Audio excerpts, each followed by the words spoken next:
Un cordial saludo para todos. De antemano quiero agradecer que hayan dispuesto de este tiempo para poder tomar este seminario, esta presentación. Climatización de salas de cirugía, básicamente son las bases del diseño, lo que vamos a ver hoy. Para los que no me conocen, mi nombre es Ernesto Porras. Yo soy ingeniero mecánico, consultor en climatización. Llevo trabajando en este campo un poco más de 12 años. Toda mi experiencia profesional ha sido enfocada en el área de diseño, de instalaciones mecánicas en campo y de asistencia en servicios de mantenimiento para sistemas de climatización y ventilación. Actualmente me desempeño como consultor en climatización desde el 2017 con la empresa Consultoría y Diseño en Climatización, que la fundé precisamente en ese año. A nivel gremial tengo participación en las mesas directivas tanto de ACAIRE como de ASHRAE en Colombia y recientemente he sido designado por la Organización de Desarrollo Industrial para las Naciones Unidas para coordinar el proyecto de distritos térmicos en la ciudad de Cali. Mucho gusto, muchas gracias nuevamente por estar aquí presentes y demos inicio a este seminario. Antes de empezar, quiero recordarles que por favor las preguntas serán resueltas vía correo electrónico. Por favor, al final de mi presentación está el correo electrónico al cual pueden enviarme todas sus preguntas y con mucho gusto serán resueltas. O las que logren dejar en el inbox, en el cuadro de donde se dejan los mensajes, con mucho gusto estaré respondiendo cada una de sus preguntas. Por cuestiones logísticas y pues por la cantidad de personas que se inscribieron a este curso y que se interesaron, eh, ha sido, como ustedes lo ven, pregrabado, pero estaré atendiendo cada una de sus cuestiones o de sus requerimientos en la mayor brevedad posible. Bueno, muchas gracias nuevamente, iniciemos. Este es el resumen de lo que vamos a ver hoy. Básicamente haremos una introducción que está orientada a recordar, digo recordar por lo que los que ya han tomado cursos conmigo quizás ya me han oído hablar de cuál es el impacto que tienen los sistemas de climatización en la seguridad hospitalaria. Es bien importante porque hoy vamos a hablar de un área crítica dentro de un hospital, de un área compleja, y es importante comprender esos conceptos básicos del papel y el rol que tiene los sistemas de climatización dentro de los hospitales para ayudar a mitigar o controlar el, la transmisión de infecciones por vía aérea. En la segunda parte veremos presurización de cuartos, vamos a ver unos conceptos que son los básicos para tener en cuenta a la hora de pensar en el diseño de una sala de cirugía, presurización de cuartos. En la tercera parte veremos requerimientos específicos, ya donde hacemos énfasis un poco en datos, valores que hay que tener en cuenta para apuntarle o digamos así como objetivo en nuestro diseño. Distribución de aire que es bien importante, al igual que lo otro que ya he mencionado, pero la distribución de aire juega un papel bien relevante a la hora de ayudar nuevamente a mitigar la concentración de microorganismos patógenos dentro de la sala. Entonces es bien chévere y bien importante que entendamos este concepto y lo podamos aplicar de la mejor manera en nuestros diseños. Y finalmente daremos unos criterios adicionales para complementar estas bases de diseño que hay que tener en cuenta siempre que nos vemos enfrentados a un proyecto de climatización de una sala de cirugía en un hospital. Ojo, como tema clave siempre va a estar presente cuando hablemos de ventilación de hospitales nuestro estándar ASHRAE 170, que es el estándar pues, de ventilación de hospitales y que siempre casi lo tenemos pues presente y como referencia a nivel de Latinoamérica y pues hablo de Colombia, yo estoy en Colombia, pero a nivel de Latinoamérica, porque generalmente nuestros países no tienen una regulación o una normativa local que permita tomar como referencia valores puntuales para atender los requerimientos de unas áreas complejas de hospitales. Entonces, siempre los que somos consultores o diseñadores de este tipo de sistemas atendemos o accedemos a la documentación que hay establecida por ASHRAE para esta aplicación de hospitales. Está principalmente el estándar 170 y está la guía de diseño de hospitales también, que es muy buena, muy amplia, muy completa, y de la cual podemos tomar referencia y mano pues a la hora de trabajar en este tipo de proyectos. Quiero, antes de entrar en el grueso de la presentación, hacer énfasis en que cada proyecto de sala de cirugía es un proyecto puntual. Aquí vamos a mencionar unos valores y unos rangos de algunos criterios donde deben estar principalmente los sistemas de climatización. Pero hay salas de cirugía, dependiendo de la complejidad y el nivel del hospital. eh, unas salas son mucho más complejas, mucho más dotadas, mucho más grandes, y otras mucho más sencillas. Evidentemente tenemos desde hospitales o clínicas privadas donde los recursos y la inversión puede ser, no puede ser, digamos así, o no es un problema, pero quizás también tengamos hospitales públicos de localidades o de poblaciones pequeñas donde los recursos escasean y donde no vamos a tener el nivel de sofisticación que vamos a tener en un proyecto complejo de privado, donde los recursos quizás no sean, como les digo, un problema. Entonces cada proyecto es, uno, por el nivel de complejidad del hospital es diferente; dos, por la cantidad o los recursos disponibles también es diferente. Entonces les pido que estos valores que vemos hoy aquí o que vamos a tratar hoy aquí son valores de referencia mínimos. Todos van a girar en torno a esos parámetros y a esos principios, digámoslo así, o esos criterios, pero cada proyecto tiene que ser tratado de una manera diferente a nivel de ingeniería, para poderlo llevar de una manera exitosa a que cumpla con lo que queremos. ¿Ya? Listo. Hagamos pues, entremos ya en materia diciendo que, como lo mencioné al principio, las salas de cirugía pertenecen a áreas críticas de los hospitales. Es un área crítica, evidentemente, y muchas de estas áreas pues obviamente requieren consideraciones especiales de diseño. Aquí no estamos hablando del aire acondicionado de la oficina, del mini split, perdón que vaya a ser tan fuerte y tan rudo con el mini split, pero es que desafortunadamente y tristemente vemos todavía en nuestros hospitales instalaciones con mini split en salas de cirugía o en áreas críticas.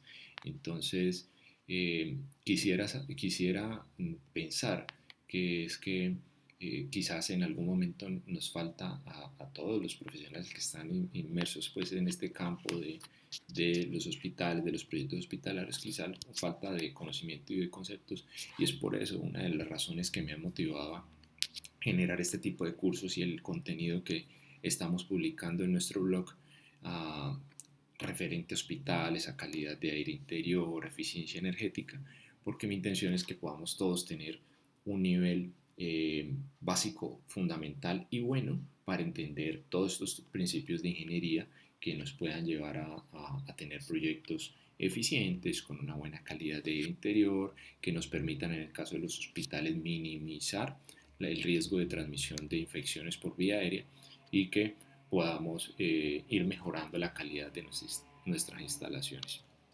Entonces, en ese orden de ideas, pues como lo pueden ver ahí en la pantalla, estas consideraciones especiales son debido a que pues tenemos transmisión de infecciones dentro de un hospital, hay altas cargas térmicas debido a los equipos presentes dentro de las salas de cirugía, tenemos equipos especiales que nos demandan unas condiciones ambientales también especiales, y los procesos y los pacientes, dependiendo valga la redundancia, del tipo de procedimiento que estén haciendo en ese momento, también requieren unas condiciones especiales. Entonces, son un conjunto de características y de requisitos que no son los mismos que tenemos en un área de una oficina, vuelvo y repito, o de un hotel o de una sala de conferencias. Entonces, por eso el sistema de aire acondicionado o el sistema de climatización no podemos concebirlo, no podemos pensar que va a ser va a poderse seleccionar o manejar con los mismos principios que hacemos para estas otras aplicaciones. Las áreas hospitalarias y las aplicaciones hospitalarias son áreas complejas, especiales, que requieren un tratamiento especial desde todo el punto de vista de las disciplinas que intervienen, disciplinas técnicas que intervienen en el proyecto, incluido por supuesto los sistemas de climatización.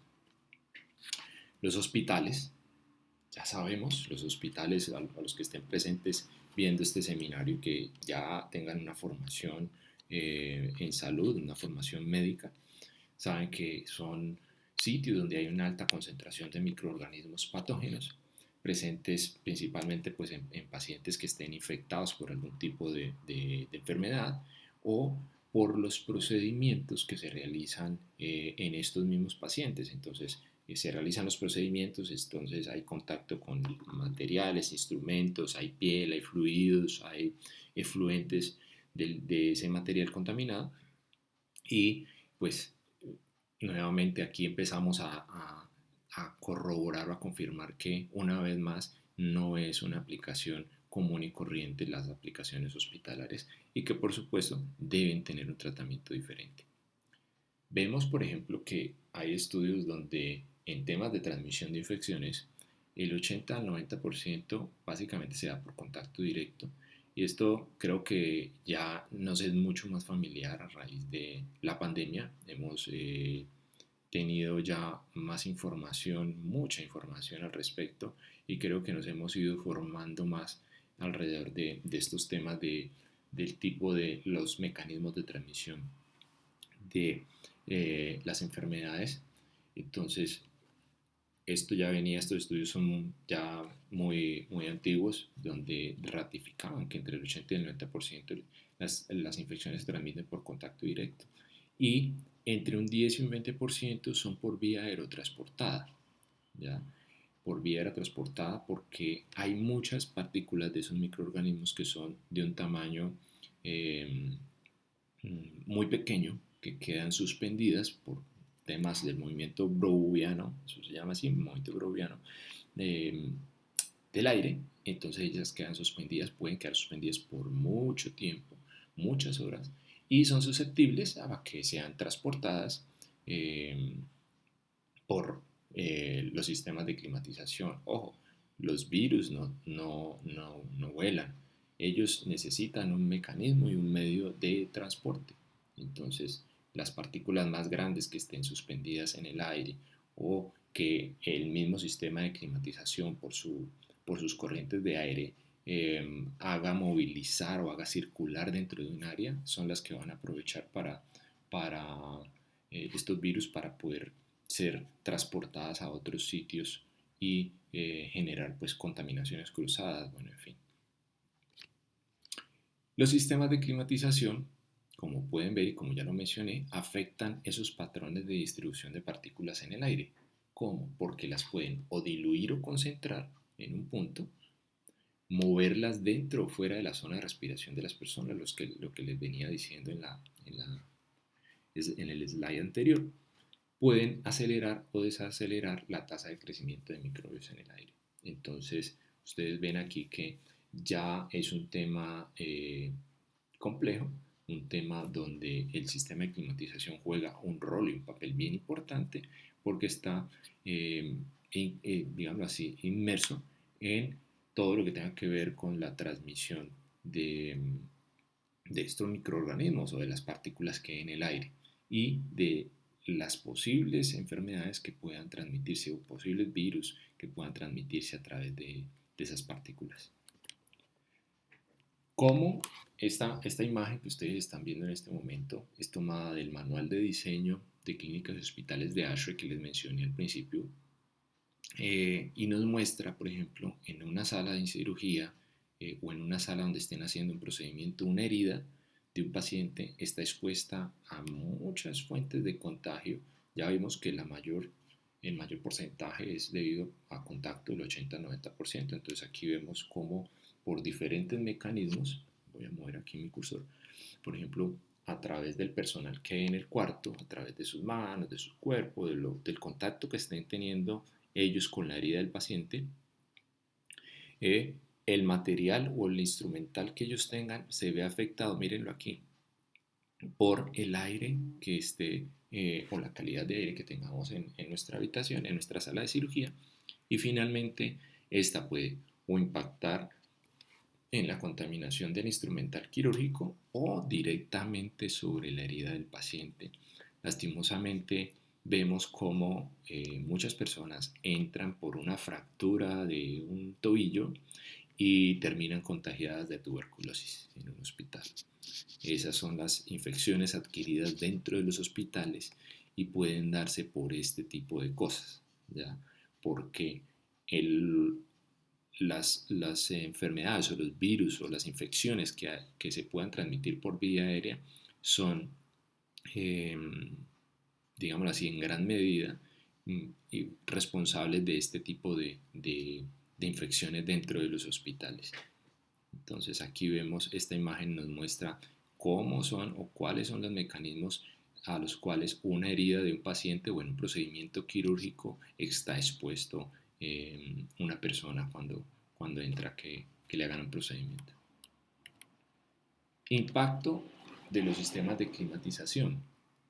¿Cómo impactan estos sistemas en la transmisión de infección de los hospitales? Ya vimos que ya a este punto de la presentación ya debemos tener claro hombre, no estamos hablando de un sistema de climatización o un aire acondicionado común y corriente. Ya estos tienen unas características especiales porque es que entra en juego en muchas cosas importantes y delicadas dentro de un hospital. Y esos sistemas de climatización básicamente están impactando a través de seis factores fundamentales. Uno, por la dilución del aire que está relacionado con la ventilación. Dos, por la calidad de aire, que eso está relacionado con la filtración o limpieza que le demos al aire. Tiempo de exposición, que son el número de renovaciones de aire y la presión diferencial que establezcamos dentro de las áreas. 4. La temperatura y humedad del sitio, que vienen siendo las condiciones que se establezcan para las áreas. Viabilidad del microorganismo, que es la radiación germicida con luz ultravioleta. Y 6. Los patrones de flujo de aire que están relacionados con la dirección en la que se mueven las corrientes de aire dentro de las áreas de los hospitales.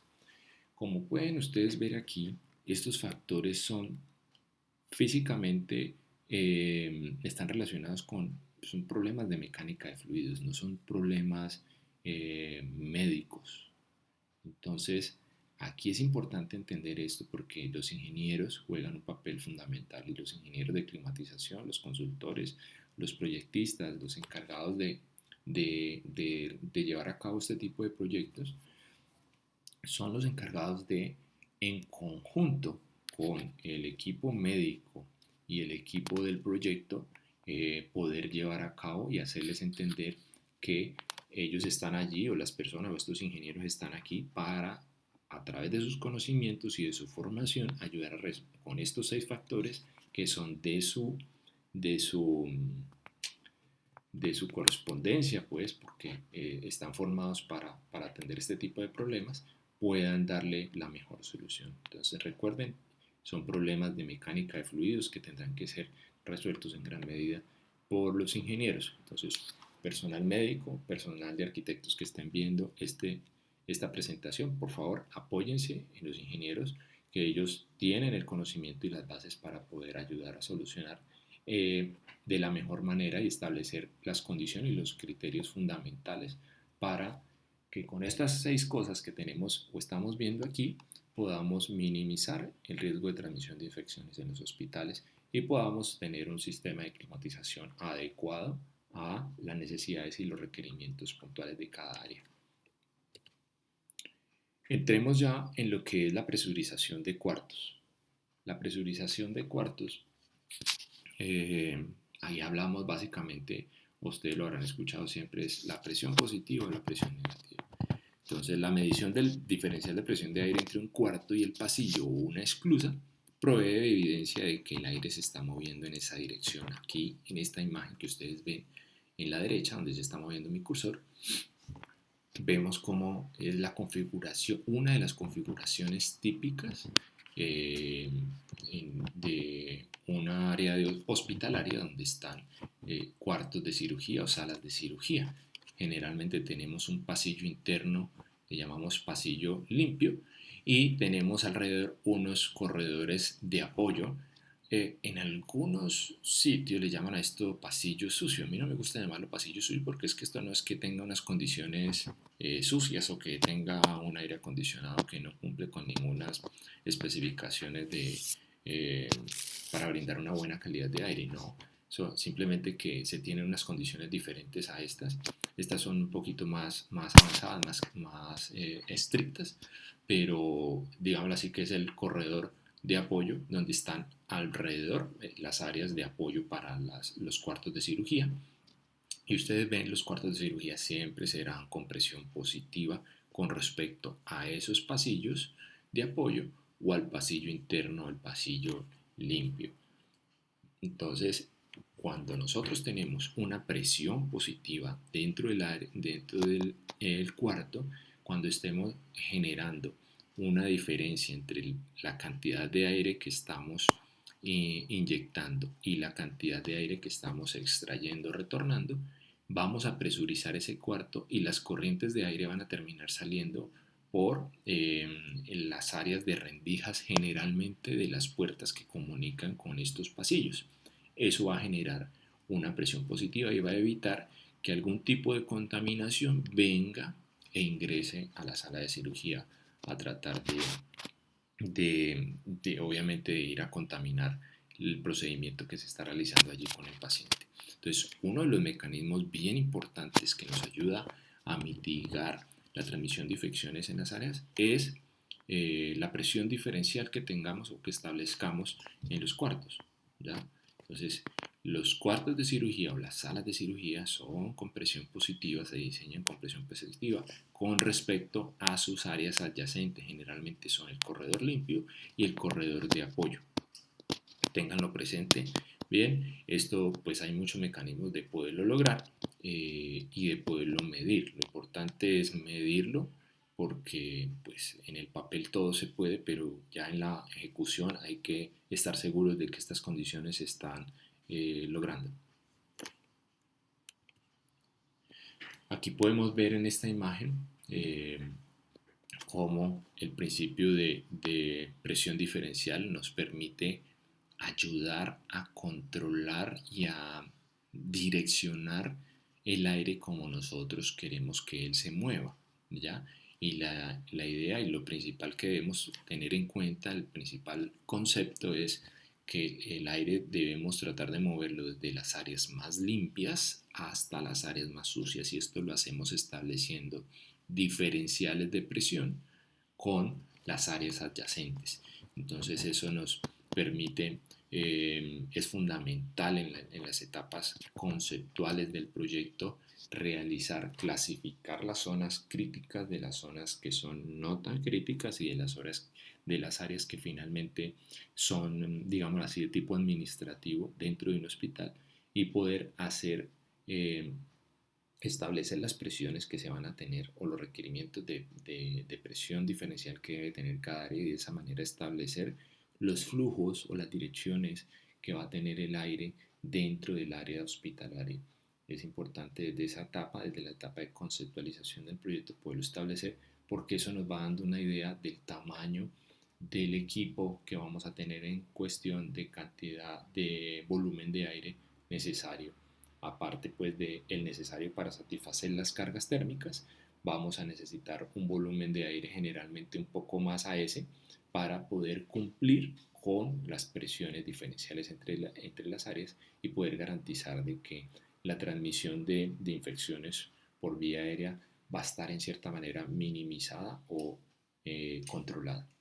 Y es importante en la imagen que ustedes ven abajo, agradeciendo pues a nuestros amigos de Price que nos facilitan la utilización de estas imágenes, un sistema de monitoreo no es estrictamente eh, requerido para salas de cirugía, pero sí es muy importante y ayuda mucho a establecer o a tener un control de cómo están las presiones dentro de esa área. Entonces un sistema de monitoreo y alarma que sea visible, que tenga una alarma sonora y que te pueda enviar un mensaje de texto o un correo electrónico al personal de mantenimiento, al personal encargado, donde nos esté informando cómo están las presiones dentro del área.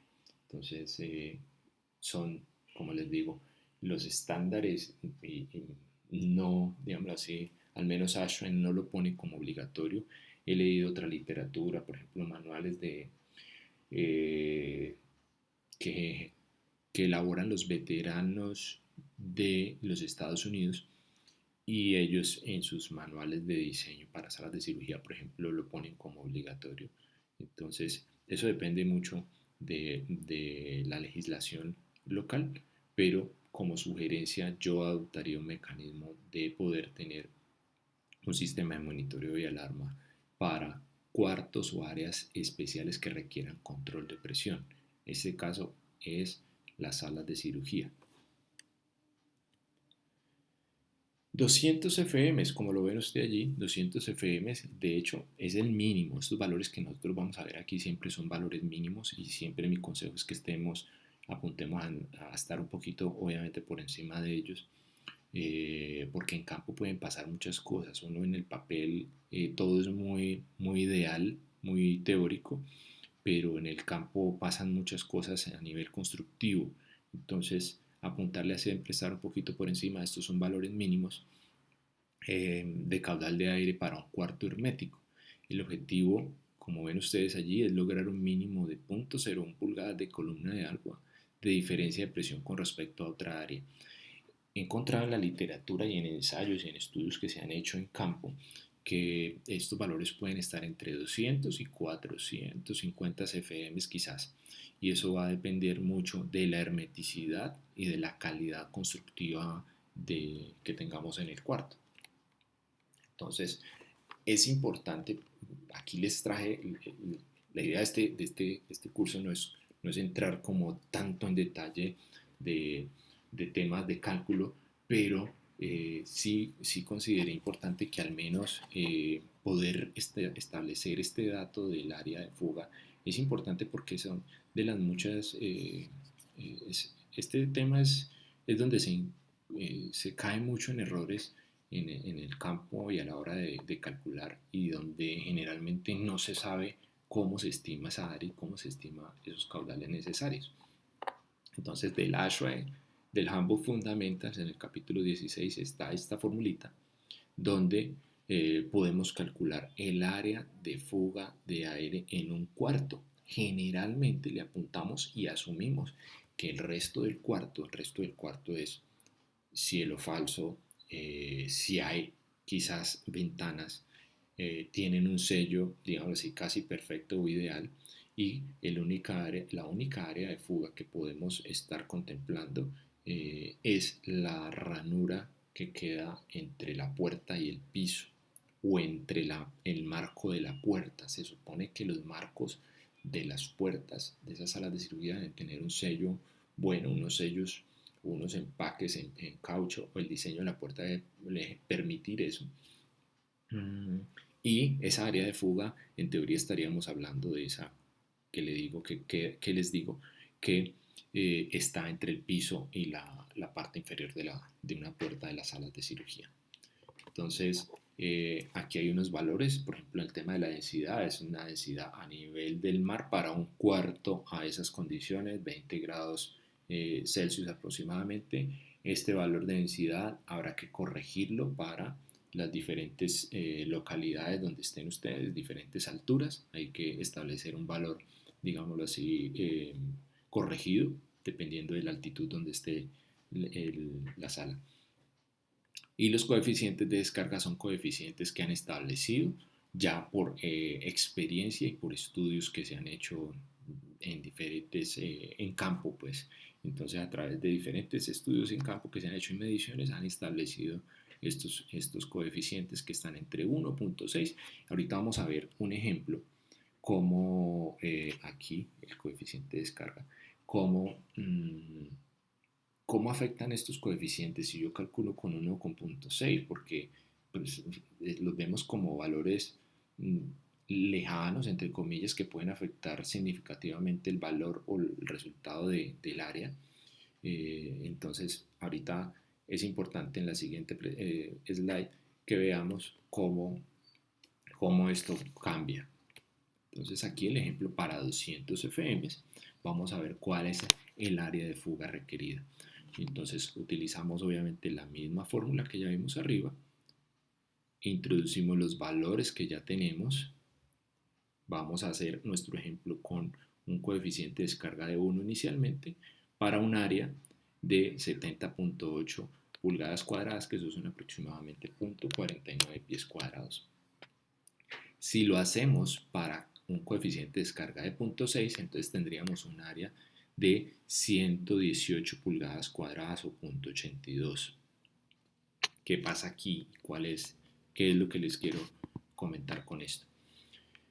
Que si tenemos un área,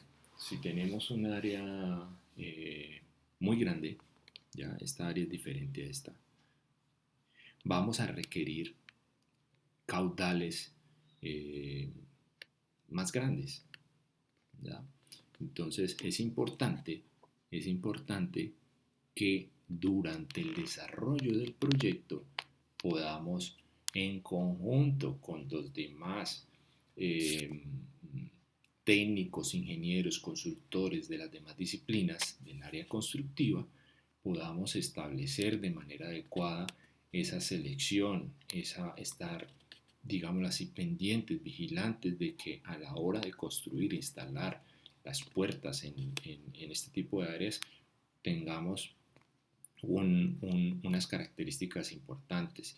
Me ha tocado ver lastimosamente en proyectos donde se instalan puertas con un área de ranura impresionante alrededor de todo el marco, unas puertas que no cumplen realmente con ningún nivel de tipo hospitalario, y por supuesto 200 FM, tratar de generar la presión diferencial con 200 FM va a ser imposible, ¿ya? Entonces uno pone, porque lo hicimos el experimento en campo, poníamos el medidor de presión diferencial, no marcaba nada, porque el área era grandísima. El área de ranura alrededor del marco de la puerta, en el medio del marco, en medio de las dos puertas, a nivel de piso, era impresionante el área. Entonces ahí no van a valer ni 200, ni 300, ni 400 FM. Entonces, ¿esto a qué nos lleva? Que si no tenemos un adecuado control sobre esa calidad, esa instalación de las puertas para generar el área necesaria para crear esa presión diferencial, pues necesariamente vamos a tener que inyectar más aire. E inyectar más aire significa un equipo de climatización más grande que nos va a consumir mucho más energía y que vamos a requerir un espacio técnico más grande. Entonces, ojo, o quizás, si como les dije ahora, en el papel todo se puede, yo estoy confiando de que mi cuarto está hermético, que las puertas van a ser diseñadas de una manera correcta y yo hice mis cálculos para 200 FM y mi manejadora o mi unidad de tratamiento de aire quedó seleccionada para tener en cuenta que por esa puerta van a ir 200 o 300 FM. Pero a la hora de la instalación o de la construcción del proyecto, eh, esa área quizás es mucho más grande y esos 200 FM que yo contemplé en mi diseño no van a ser suficientes. Entonces ahí voy a estar ya en problemas, como les digo, porque el caudal del aire de la manejadora pues va a tener que ser mayor, van a tener que tener otros balances de masas diferentes dentro del área para tratar de cumplir y tratar de generar esa presión diferencial dentro del área. Entonces, ojo, es importante que nos comuniquemos, arquitectos, ingenieros encargados de la parte constructiva interior, diseñadores de interiores que estén presentes pues, en el proyecto involucrados y por supuesto los consultores de climatización o encargados del proyecto de climatización de una sala de cirugía. Pasemos a los requerimientos específicos. Aquí en los requerimientos específicos, pues recordemos que el propósito de un sistema de climatización en una sala de cirugía es minimizar el riesgo de transmisión de infecciones y proveer confort térmico para el personal médico, colaboradores y pacientes. Es básicamente eso. Proveer confort térmico como cualquier sistema de climatización y además de eso lo que ya hemos visto en esta primera parte y hasta ahora es minimizar el riesgo de transmisión de infecciones. Ya sabemos que el aire acondicionado es clave, es fundamental, es una herramienta puntual para ayudar a bajar ese riesgo de transmisión de infecciones. Entonces, está para eso como referencia, y como les decía al principio, el estándar 170 de ASHRAE, que es el de ventilación de instalaciones hospitalarias. Ese estándar nos va a brindar una serie de parámetros o de criterios mínimos, básicos, para poder establecer las condiciones de diseño para las áreas críticas o complejas de los hospitales, incluidos por supuesto las salas de cirugía. Ese estándar tiene como propósito definir los requisitos de diseño de los sistemas de climatización para proveer control ambiental en las instalaciones hospitalarias. Y está clasificado o dividido en tres partes fundamentales. Uno es el área para paciente interno, que son fundamentalmente los hospitales. Dos áreas para paciente externo, que son instalaciones médicas donde van pacientes a que no sean hospitalizados por más de 24 horas o que no van a ser internados por más de 24 horas, ¿ya? Que si van a tener que pasar ese tiempo es porque van a algo muy puntual y que fue determinado allí, pero que no ha sido algo programado. Los hospitales generalmente sí es algo que está usted programado para una cirugía, generalmente, excepción de las emergencias o de las urgencias, pero generalmente usted sabe que se va a operar y que lo van a tener internado X días. Bueno, y tres son las áreas de cuidado y apoyo, como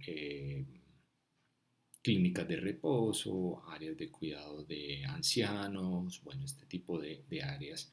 Pero nosotros hoy estamos centrados pues en la parte 1, donde nos habla específicamente de instalaciones hospitalarias. Dentro del estándar ustedes van a encontrar que la misma estructura que tiene la parte 1 de hospitales es la misma estructura que se va a repetir para las otras dos áreas. Lo único es que cambian los requerimientos, obviamente. Para un ancianato o un área de cuidado geriátrico no se requiere las mismas condiciones para algunas áreas que para un hospital. Entonces, esos valores y esos parámetros son distintos, pero la estructura es la misma.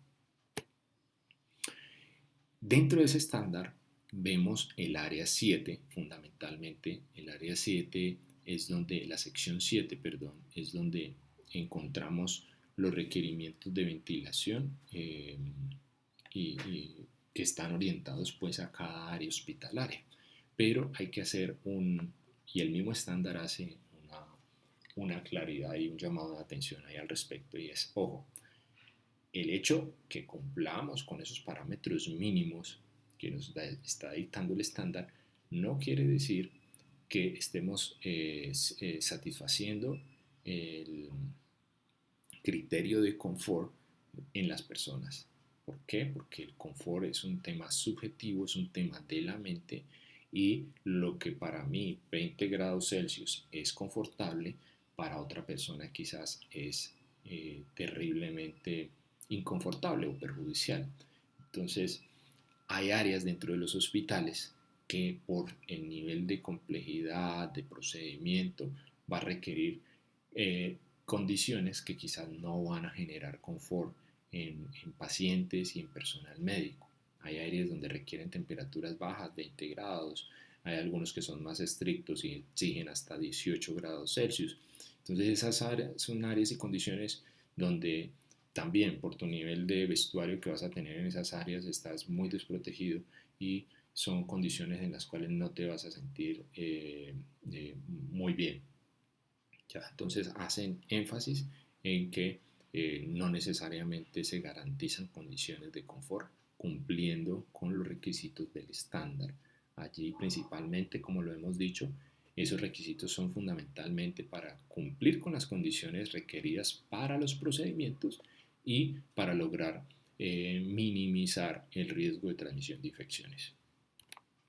Entonces entremos ya a los valores mínimos sugeridos del estándar 170 y específicamente en su tabla 7.1. Tres valores mínimos sugeridos o básicos son los que siempre se van a tener que tener en cuenta ustedes a la hora de diseñar una sala de cirugía. Uno, pues la temperatura y humedad relativa, siempre van a estar esos valores allí, siempre hay que saber que al menos entre 20 y 24 grados Celsius de temperatura son necesarios o requeridos para la sala y entre un 40 y un 60% de humedad relativa. Este tema de la humedad relativa ha cobrado muchísima más importancia y relevancia ahorita con el tema después de la pandemia, mostrándonos que la pervivencia de los microorganismos y de los virus pues es menos viable en ese rango de humedad. Entonces la importancia de poder tener la humedad relativa controlada dentro del área está fundamentalmente orientada a eso, a que en ese rango de humedad nuestro metabolismo, nuestro sistema inmune también, perdón, está un poquito más estable, más robusto y es la zona o es el rango de humedad en el cual los virus, bacterias no se sienten, la pervivencia de ellos es más baja que cuando se está la humedad relativa fuera de esos rangos. Entonces es principalmente por eso, el rango de humedad se debe especialmente y específicamente a la supervivencia o a la pervivencia o a la viabilidad que pueda tener un microorganismo o un virus. Estos valores deben ser mantenidos durante la operación normal de la sala. Sin embargo, muchos médicos, muchos cirujanos solicitan valores fuera de estos rangos, específicamente para temperaturas. Les dije ahorita, a veces requieren 18 grados. Es importante tener en cuenta esto porque dentro de la selección y los cálculos que hagamos para la unidad de tratamiento de aire y la psicometría que hagamos del área, pues se deben tener en cuenta estas condiciones. ¿Por qué? Porque si un médico ya me pide 18 grados Celsius en un área, quizás con un sistema, con un enfriador de agua o un chiller que le conocemos en muchos sitios, un chiller que trabaja con agua normal, eh, quizás no me va a poder llegar a dar el punto, el, el punto de salida de aire ideal para lograr esas condiciones de 18 grados en el área. Entonces, ojo, eso hay que tenerlo bien establecido y bien claro desde la etapa conceptual del diseño, cuál va a ser el requerimiento en temperatura mínimo que va a tener la sala, porque eso va a depender también del sistema de enfriamiento que ustedes deban establecer. Si definitivamente van a pedir 18 grados, entonces si tenemos un chiller o vamos a contemplar un chiller, pues quizás sea la oportunidad para tener un chiller no solamente con agua, sino con agua glicol que me permita tener unas temperaturas más bajas y alcanzar esos niveles de temperatura en la sala. O quizás pensar en sistemas de expansión directa e independizar salas, o quizás decir, bueno, si vamos a tener 5 salas, pues 2 de ellas son las que van a estar a 18 grados, esas las tenemos independientes con sistemas de expansión directa y el resto del proyecto hospitalario va a estar, digamos así, prendido o dependiendo del sistema de enfriamiento a través del chiller. Pero eso se determina, ojo, con una adecuada psicometría y desde las etapas iniciales del proyecto. Pilas que esto es importante, definirlo temprano, porque a la hora de la operación ya es muy difícil corregir eso. Por ejemplo, si usted ya tiene un chiller, el chiller no te va a dar las condiciones para que llegues, o muy difícil que te dé las condiciones para que llegues a 18 grados, o menos dentro de una sala. En la segunda columnita que ustedes ven aquí en la mitad está la renovación de aire. Mire que estoy mencionándole cosas y factores, tres de los factores principales que vimos en la primera parte de la presentación, ¿ya? Entonces, que son los factores importantes para la hora de minimizar el riesgo de transmisión de infecciones, pues mírenlos acá. Acá vemos qué valores puntuales son los recomendados mínimos para poder estar alineados con ese objetivo. Entonces, en la renovación de aire o los cambios por hora de aire que conocemos, para salas de cirugía el estándar 170 nos dice, oiga, mínimo hay que tener 20 cambios por hora totales y 4 cambios por hora de aire exterior.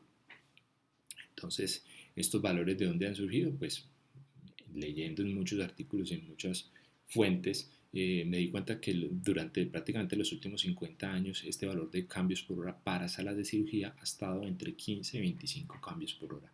Entonces, el estándar actual tiene un valor de 20 cambios por hora mínimo. Como les digo yo siempre, traten de realizar cálculos y operaciones teniendo en cuenta un poco más de esos 20 cambios. Y en la tercera columna, la de la derecha, en la filtración del aire, pues nos recomienda el estándar que tengamos unas etapas de filtración, que básicamente en la etapa 1 va a ser un filtro MERV 8 o un prefiltro. Generalmente esos prefiltros son lavables, se les puede hacer mantenimiento. En una etapa 2 tendremos un filtro MERV 14 como mínimo. En alguna literatura se puede encontrar que se recomienda una etapa intermedia entre la 1 y la 2 con un filtro MERV 11 para ir, digamos así, protegiendo un poco la vida del MERV 14. Y en la etapa 3 tenemos filtración EPA en UMA o terminal en sala. Filtro terminal en sala. Entonces esto es específicamente para salas de cirugía y para cuartos de aislados inmunocomprometidos. Básicamente el resto de las áreas hospitalarias no hacen un requerimiento específico para filtración EPA, simplemente es donde tenemos salas de cirugía, pacientes inmunocomprometidos, quizás sí, bueno, contemplemos y tengamos ahí dentro de las salas de cirugía varios procedimientos complejos, porque también las salas de cirugía, como les dije al principio, van a haber unas de mayor complejidad que otras, con mayor rango de procedimientos que otras, quizás tengan posibilidad de hacer imágenes diagnósticas, un tomógrafo, bueno, otro equipamiento que requiera unas condiciones especiales y que por el tipo de paciente que generalmente van a llevar a esa sala va a ser, su sistema inmune va a estar muy comprometido y por eso preferiblemente y es recomendado que tenga filtración EPA. Se puede obtener filtración EPA en la manejadora o filtro terminal en sala. Lo recomendado es que si se tiene el filtro terminal EPA en la manejadora, el sistema de conductos de suministro al menos sea en acero inoxidable soldado, con uniones soldadas, para garantizar temas de hermeticidad, higiene y limpieza pues, del aire que vaya filtrado después del filtro EPA. Ojo, es importante, en las etapas 2 y 3 se requieren, o al menos las etapas, cuando se tenga la etapa incluso intermedia, si se tiene un MERV o todas las etapas que ustedes tengan, que estén por encima de MERV 12, que tengan filtro por encima de MERV 12, requieren un manómetro que puedan medir la caída de presión diferencial dentro del en la manejadora, que sea visible y que este sea el parámetro con el cual ustedes decidan en qué momento se debe cambiar el filtro. La manera que uno establece cómo se debe cambiar el filtro es mirando la caída de presión que se está teniendo en el momento, comparándolo con la curva que le ofrece el fabricante. Ese es el momento de cambiar los filtros.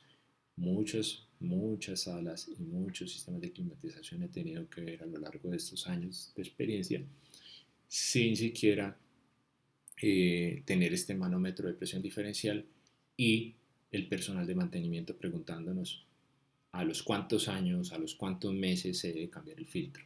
Eso no depende del tiempo, a no ser de que ya tengan una presión muy medida, muy registrada y con las horas establecidas siempre, o sea, muy estándar, y que ya puedan haber establecido una relación entre la caída de presión del filtro y un valor X en meses o en horas. ¿Ya? De resto, la forma de establecer cuándo se debe cambiar un filtro es mirando la caída de presión que hay a través del filtro, la caída de presión de aire que hay a través del filtro, mirando su curva y estableciendo de esta manera el momento para reemplazarlo. Aquí vemos en esta imagen un esquema de las salas de cirugía típicas donde básicamente les quiero mostrar que mínimo debemos tener sensores obviamente de temperatura y humedad, preferiblemente que no vayan a zona, sino que vayan al conducto de retorno. Al conducto de retorno deban ir instalados allí para evitar que tengamos, si van a censar en zona, pues zonas con temperaturas diferentes a otras. Un sensor o un monitor de presión diferencial, como les dije al principio, es opcional para las salas de cirugía. Sin embargo, alguna literatura técnica que he tenido la oportunidad de leer lo ponen, lo recomiendan como digamos así, obligatorio. Y pues en mi caso, y lo que yo les podría decir es que es importante que se pueda tener. Es importante que se pueda tener para monitorear cómo está la presión diferencial con las áreas adyacentes. Y básicamente vemos también un suministro a nivel de techo. Ahorita vamos a entrar un poco más en detalle de eso. El objetivo de esta imagen no es esa, pero voy aprovechando para mencionárselo. Suministro a través de techo y como consideración importante, retornos o extracciones a nivel, llamémoslo de piso, pero pues generalmente lo van a encontrar en literatura como nivel bajo. Coloquialmente en el campo lo llaman a nivel de piso, pero no es que estén en el piso como ustedes ven, están en una pared, en un nivel inferior de esa pared. Listo. Ciclometría es indispensable, como les dije, les mencioné al principio o en el slide donde estábamos viendo los parámetros mínimos de temperatura. Si nos van a requerir temperaturas interiores muy bajas para operación, entonces debemos siempre tener en cuenta todas esas características de cómo se va a comportar nuestro sistema. Saber esto nos va a permitir seleccionar adecuadamente el serpentín de la unidad manejadora, el ventilador de la unidad manejadora, nos va a permitir establecer cuánto recalentamiento debemos tener si lo necesitamos, nos permite saber a qué condición va a salir nuestro aire y qué condición de temperatura de agua o de refrigerante necesitamos en el serpentín para lograr tener las condiciones que nos han solicitado en la sala. Entonces, ojo, el profesional o la empresa que se designe para el proyecto de climatización debe tener conocimientos específicos, claros, avanzados en ciclometría. La ciclometría es indispensable para poder presentarle la información correcta a los fabricantes de equipos de unidades de tratamiento de aire y puedan hacer la selección adecuada del equipo con el objetivo de lograr las condiciones que nos están pidiendo dentro del área. Aquí, por ejemplo, vemos que ya que vimos y les explicaba por qué es importante también el tema de la ciclometría, a la hora de seleccionar el serpentín, hay dos datos importantes a tener en cuenta aquí. Uno es la velocidad. Si ustedes ven en la gráfica de arriba, donde se está moviendo mi cursor, vemos que es sugerido tener velocidades un poco altas del agua en el serpentín. Eso tendrá que tener un balance obviamente con la caída de presión y el impacto que va a tener en el sistema de bombeo de agua, pero es importante que esto lo puedan discutir con los fabricantes de las unidades manejadoras. Recuerden, estos equipos no son equipos estándar, no son equipos que se tengan en un stock listos para la venta. Estos son equipos que requieren unos cálculos también por parte del fabricante especiales, pero dependiendo de las condiciones psicométricas que hayamos establecido nosotros. Dentro de esas condiciones también podemos discutir con ellos, oiga, cuál es la caída o cuál es la velocidad que tiene el fluido dentro de su serpentín. A mí me gustaría tener unas velocidades un poquito más altas. ¿Por qué? Porque si ustedes ven a mano derecha, vemos la temperatura del aire a la salida del serpentín. ¿Se acuerdan que les mencioné que habían quizás médicos o requerimientos un poco más bajos de lo normal?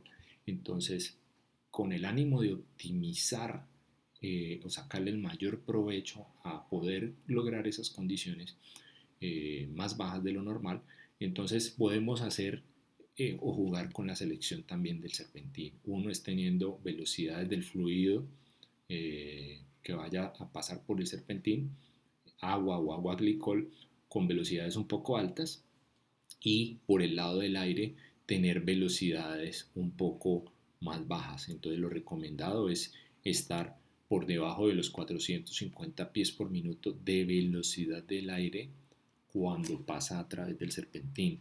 Entonces, si optimizamos la selección del serpentín con una velocidad un poco alta en el fluido de trabajo, con velocidades un poco bajas en el paso del aire a través del serpentín, vamos a optimizar la temperatura de salida del aire y vamos a sacarle mejor provecho para lograr las condiciones, digamos así, un poquito extraordinarias o fuera de lo normal solicitadas dentro del área. Entonces es importante, clave, el papel y el rol que juegan los fabricantes y la interacción que ustedes puedan tener con ellos, brindándoles la información correcta y adecuada que les ofrece el análisis psicométrico del proyecto y este tipo de cosas que les estoy mostrando.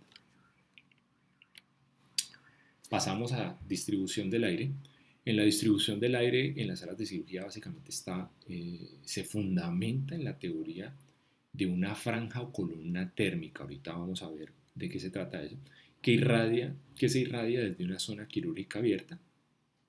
Esta franja, aunque no necesariamente es aséptica, en teoría contendrá solo los microbios que ya estén presentes en el paciente.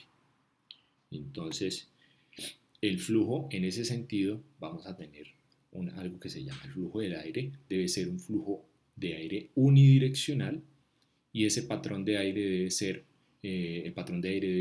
unidireccional hacia abajo y los difusores deberán cubrir el área del paciente y equipo médico. Ahorita les voy a mostrar unas imágenes en que me pueden entender un poquito más lo que les estoy diciendo.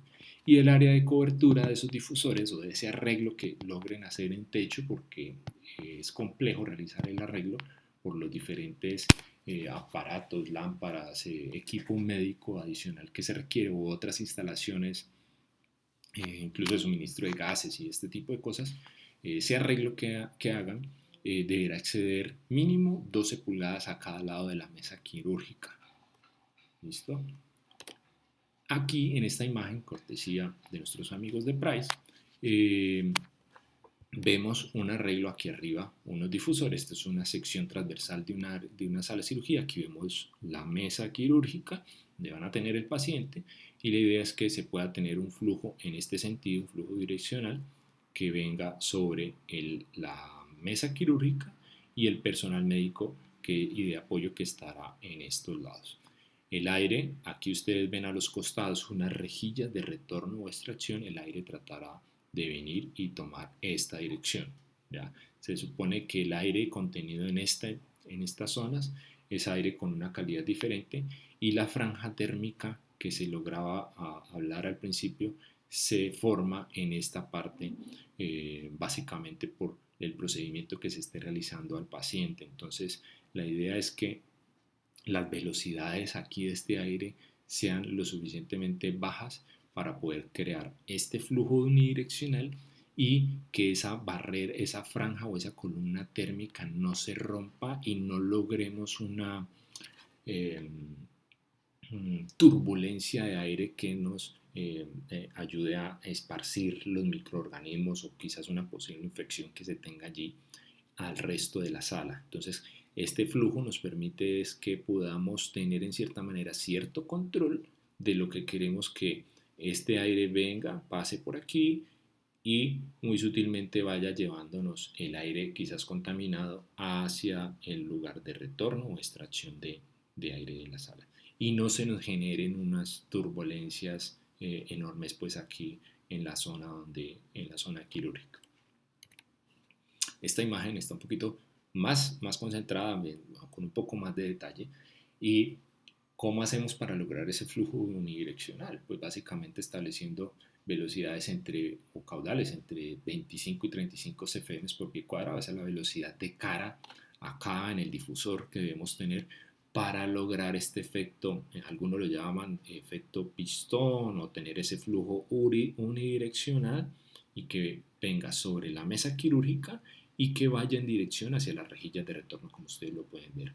Aquí va a haber un área de trabajo donde va a estar el personal médico y es un área donde debemos tener, digámoslo así, casi que clausurado a través de, por ejemplo, este arreglo que es con difusores lineales generando una zona muy cerrada o un área de trabajo para tener controlado todo el tema de microorganismos que se estén generando acá. Esa, como dice acá el texto del lado derecho, esa sería la máxima velocidad de salida del difusor laminar para no interrumpir la franja térmica o la columna térmica que se genera a través del paciente que está aquí y que está en este sentido. ¿Ya? Entonces la idea es que ese flujo de aire, como les expliqué ahora, venga en una velocidad baja, no corte esto para que esto no se generen turbulencias aquí y podamos de una manera controlada lograr llevar el aire hacia las rejillas de retorno de nivel bajo o a nivel de piso.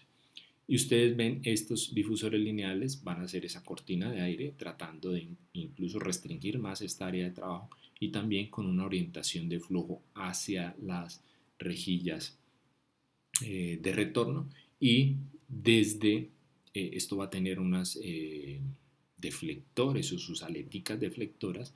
La idea es que estén orientadas en este sentido como lo están viendo ustedes desde la mesa quirúrgica hacia afuera. Seguimos con más datos.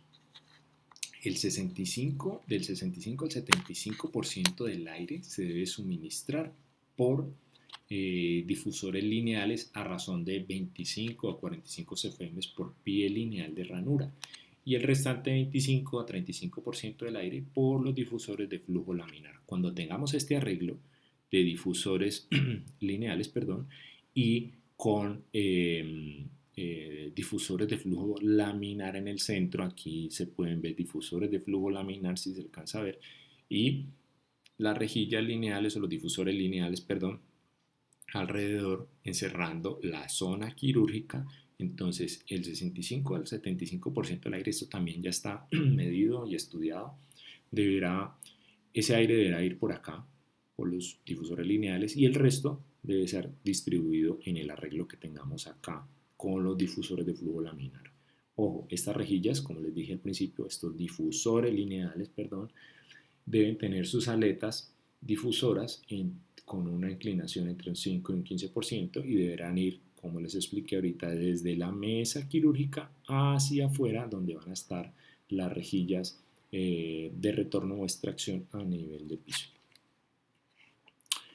Dos, ya que les he mencionado varias veces el tema de las rejillas de retorno o extracción a nivel de piso, 2 rejillas de esas al menos debe tener una sala de cirugía y deben estar al menos a 8 pulgadas desde el piso, 20 centímetros desde el piso. Son mínimo las que se deben tener. Si el sistema requiere más rejillas, podrán ir a nivel de techo, y lo más alejado pues, de la zona quirúrgica.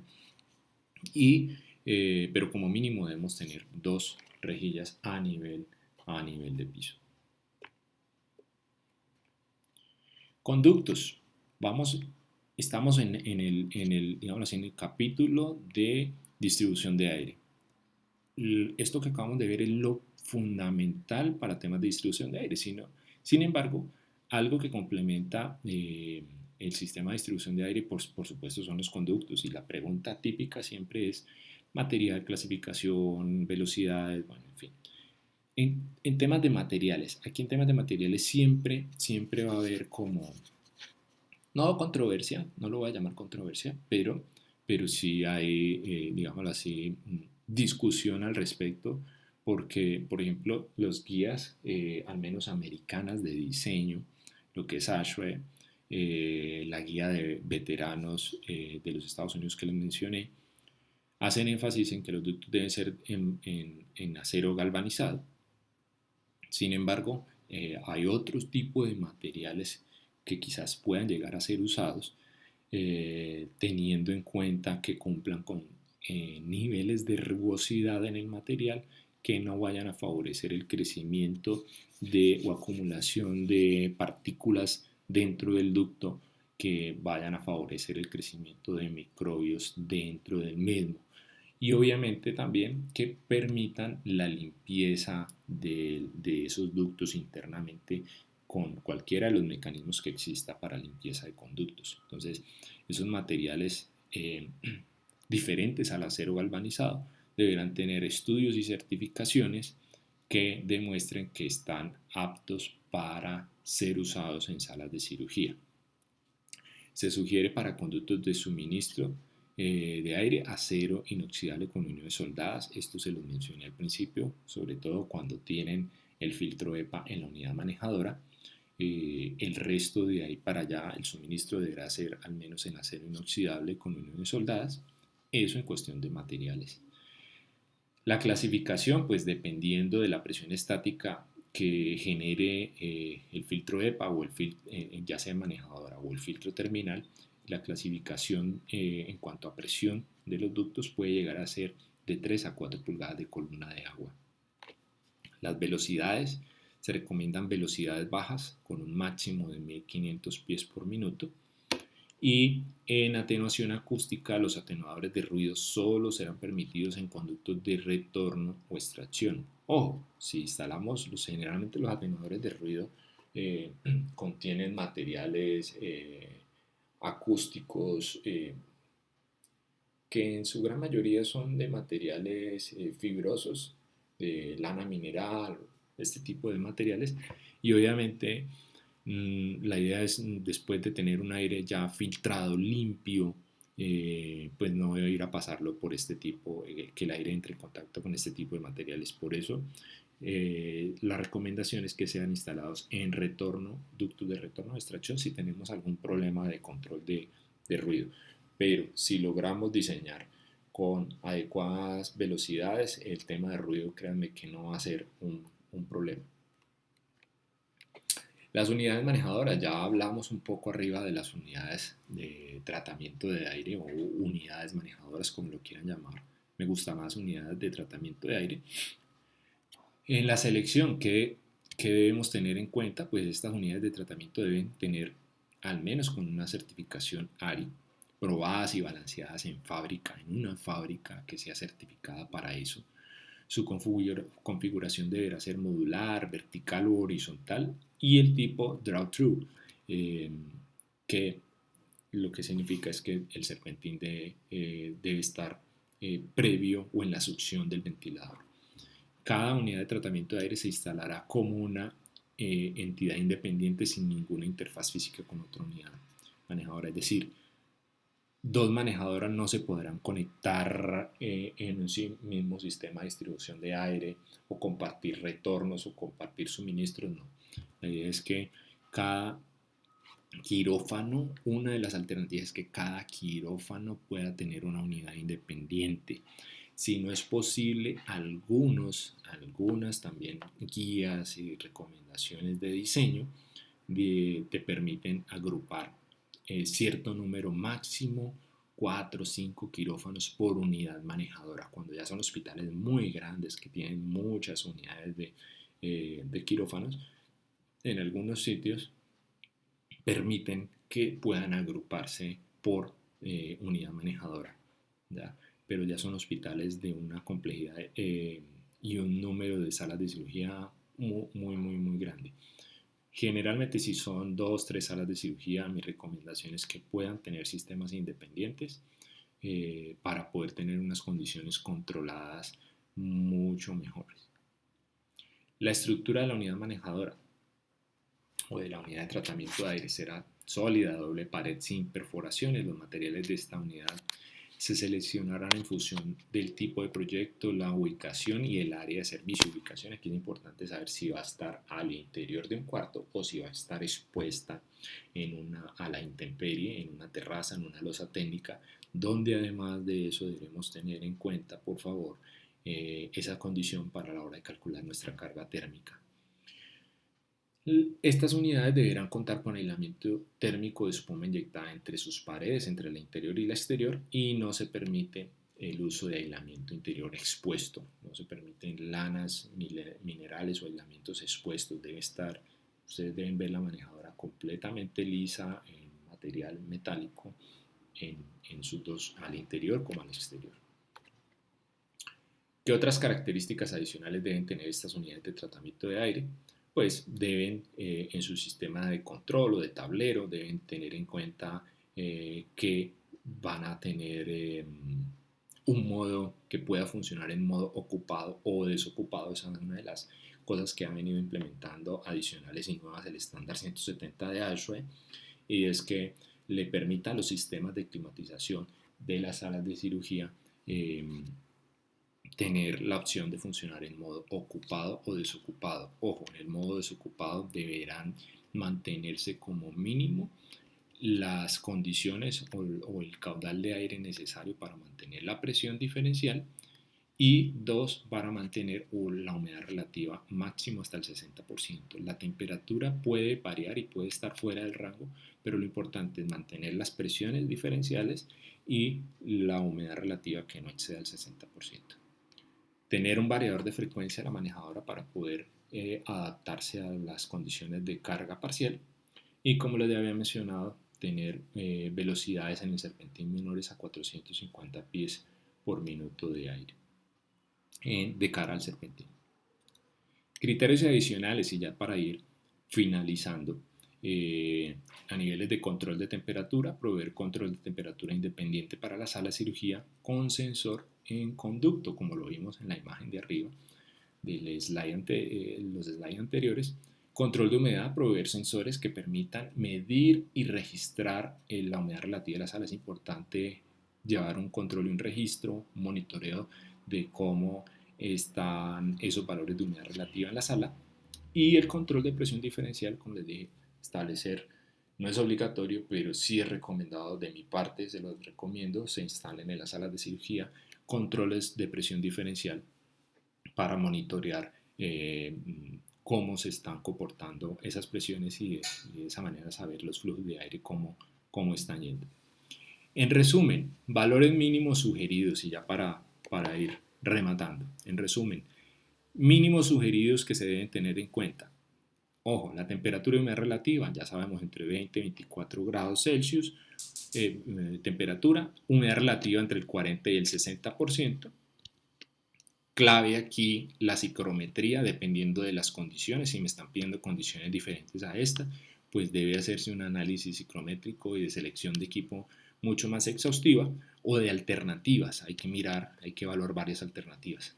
Renovación de aire, que sean 20 cambios totales y 4 de aire exterior mínimo, valores mínimos. Siempre mi recomendación es que le apunten un poco por encima de esto, no se vayan con lo mínimo, porque en el campo muchas veces hay que resolver cosas como por ejemplo el tema de las puertas, como les mencionaba, y resolver ese tipo de cosas en campo a veces puede ser complicado si estamos muy sobre el límite de la selección del equipo.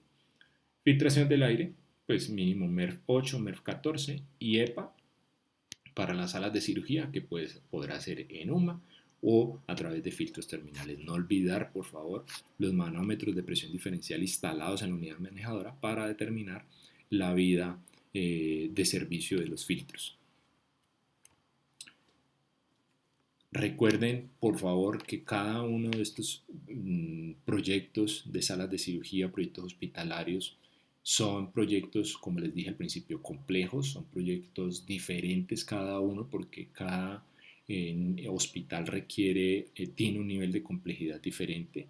Cada sala de cirugía también tiene un nivel de exigencia diferente y requiere unos procedimientos de ingeniería adecuados y correctos para poder saber decidir qué tipo de equipo, qué tipo de sistema de control, de monitoreo, de filtración va a requerir. En ese orden de ideas, les, eh, les sugiero que siempre traten de tener presente dentro de los proyectos, de todo este tipo de proyectos que son sobre todo complejos, el proceso de commissioning. El proceso de commissioning hace mucho énfasis en un trabajo integrativo, un diseño integrado donde entre todas las disciplinas se puedan resolver problemas conjuntos, y créanme que esto va a resolver o a evitar muchos dolores de cabeza a la hora de ejecutar el proyecto en campo. Hagan énfasis mucho en los requerimientos o en el OPR, en los requerimientos del propietario, en las fases de concepto o en las fases conceptuales del diseño. Desde esas etapas bien tempranas logren captar las principales ideas y requisitos que tiene cada proyecto para de esa misma manera establecer adecuadamente todos los procedimientos que se van a tener en el commissioning de ahí en adelante. Pues hasta aquí va este seminario. De antemano quiero agradecerles por haber sacado el tiempo, pedirles que nos sigan. Somos Consultoría y Diseño de Climatización. Los invito a que visiten nuestro blog. En nuestro blog estamos publicando artículos técnicos referentes a calidad de aire, a distritos térmicos, almacenamiento de energía térmica. Allí hemos tenido algunos artículos relacionados con salas de cirugía, ambientes hospitalarios. Y también encontrarán en nuestra página web, los que no han visto nuestro seminario de climatización de cuartos de aislados para pacientes infectados con COVID-19, pueden ingresar allí, suscribirse a nuestro boletín y recibir información oportuna al respecto. Síganos por favor en LinkedIn, en las diferentes redes, en Facebook, en Instagram, y próximamente esto estará como una gran sorpresa que les traemos en nuestro canal de YouTube, donde vamos a seguir, además de este tipo de cursos, dándoles un material bien interesante, bien chévere, donde tendremos interacción con diferentes profesionales y por supuesto desde parte mía, poderles seguir transmitiendo algo de mi experiencia, de lo que he aprendido durante estos años y de lo que seguimos aprendiendo en la ejecución diaria de los proyectos que venimos ejecutando. Nuestra empresa básicamente se enfoca en nuestros proyectos en tres ejes de negocio fundamentales, que son los distritos térmicos, la calidad de aire interior, donde está todo este tema hospitalario, y el almacenamiento de energía térmica a través de bancos de hielo o agua. En nuestra página web podrán encontrar toda esta información de los proyectos que hemos realizado y todas las características de nuestros servicios. Contáctenos por favor. Yo estoy en Cali, Colombia.